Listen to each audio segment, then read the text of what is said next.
ГСП онлайн. Городские новости сейчас. Совет ветеранов Афганистана и событий в Чечне приглашает ухтенцев на незабываемый спортивный праздник.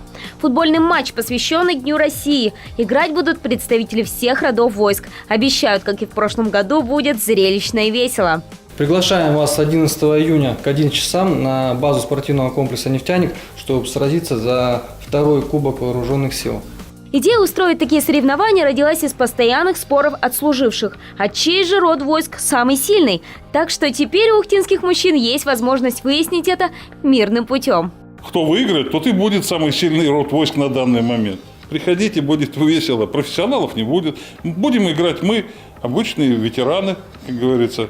Вообще приходите с семьями, с детьми и так далее. Мы уже проводили этот кубок, было весело, хорошая погода была. Будут угощения для детей сладкие. А если вы хотите не просто посмотреть, но и поучаствовать в соревнованиях, у вас еще есть время. Звоните на номер, указанный на ваших экранах, или пишите на электронную почту.